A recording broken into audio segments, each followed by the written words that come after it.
পায়েল, আমার এই জামাটা ইস্ত্রি হয়নি কেন? ও, করা হয়নি না? আমি একদম ভুলে গেছি, আমি এক্ষুনি করে দিচ্ছি। করে দিচ্ছি মানে? তোমার হাতে বাড়িতে 4-5টা কাজ, তাও তুমি সেগুলো ভালো করে করতে পারছো না। সারাদিনে করোটা কি তুমি? তুমি রাগ করো না পবিত্র, আমার 5 মিনিট লাগবে, আমি এক্ষুনি করে দিচ্ছি। যদি 5 মিনিটই লাগবে তাহলে সেটা তুমি আগে করোনি কেন? আসলে কি বলো তো, তোমার করার ইচ্ছাই নেই। তুমি তো জানো পবিত্র, ছেলেটার কাল খুব জ্বর হয়েছিল, ওকে নিয়ে আমি ব্যস্ত ছিলাম, তোমার জামাটা ইস্ত্রি করতে ভুলে গেছিলাম। একটা কাজ বললেই তোমার শুধু অজুহাত, আর কিচ্ছু নেই। না তোমাকে দিয়ে বাড়ির কোনো কাজ হয়, না তুমি অফিসে কাজ করার যোগ্য। তোমার দ্বারা কিচ্ছু হবে না।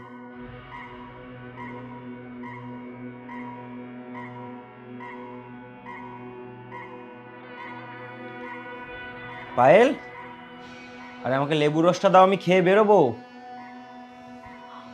পবিত্র, তোমাকে তো বলেছিলাম লেবু ফুরিয়ে গেছে। ফুরিয়ে গেছে মানে? তোমাকে তো আমি বললাম কালকে বাজারে গিয়ে নিয়ে আসতে। আমি গিয়েছিলাম সামনের মার্কেটে, কিন্তু ওখানে লেবু ছিল না। সামনের মার্কেটে তুমি লেবু পেলে না বলে বাড়ি ফিরে এলে কেন? তারপর যে বড় মার্কেটটা ছিল সেখানে যেতে পারলে না তুমি? পবিত্র, তুমি তো জানো ছেলেটাকে আমি বাড়িতে রেখে গেছিলাম, ওকে রেখে দিয়ে আমি কি করে দূরের মার্কেটে যাব? তুমি তো যাচ্ছ বাজারে, আসার সময় কিছু লেবু কিনে নিয়ে চলে এসো। তুমি জানো আজকালকার মেয়েরা অফিস সামলানোর পর তাদের বাড়ির কাজ সামলায়, পুরো বাড়িটাকে তারা সামলায়। আর তোমার দ্বারা সামান্য বাড়ির কয়েকটা কাজই হচ্ছে না। তুমি হাউসওয়াইফ হওয়ার যোগ্যই নয়। আমি হাউসওয়াইফ হওয়ার যোগ্য নই? হাউসওয়াইফ হওয়া খুব সহজ, তাই না? আজকে আমি তোমাকে বোঝাবো হাউসওয়াইফ হওয়াটা কতটা সোজা। মানে তুমি কি বলতে চাইছো? মানে কালী পুজো হোক বা দুর্গা পুজো বা কোনো ছুটির দিনগুলো তুমি ছুটি পাও, কিন্তু আমি আমি কোনো ছুটি পাই না। বছরে 365টা দিন, প্রত্যেকটা দিন আমাকে এই বাড়ির কাজ করে যেতে হয়। আর এই সব কাজ করার জন্য আমি আলাদা করে কোনো মাইনেও পাই না।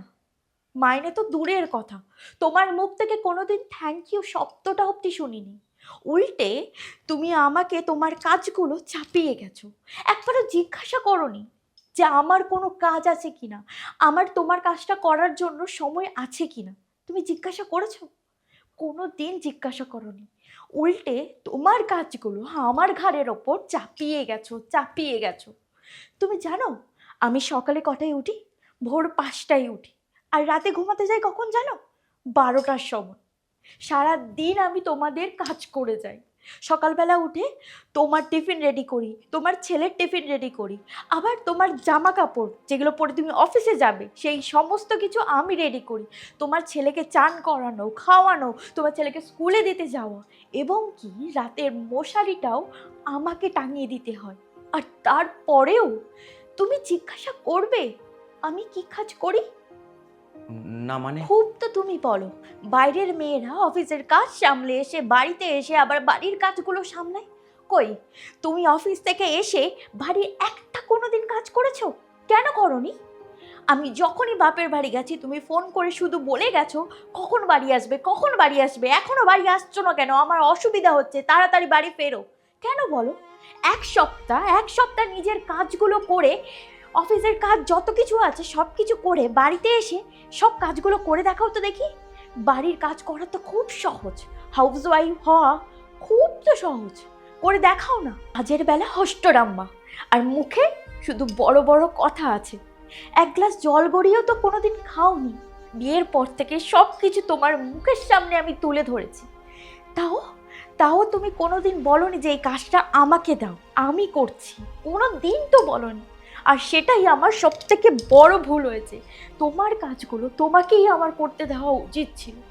আমি যে কেন বেশি বেশি করে তোমার কাজগুলো করেছি, তাই আজ বেশি বেশি করে তোমার কাছ থেকে আমাকে এতগুলো কথা শুনতে হচ্ছে।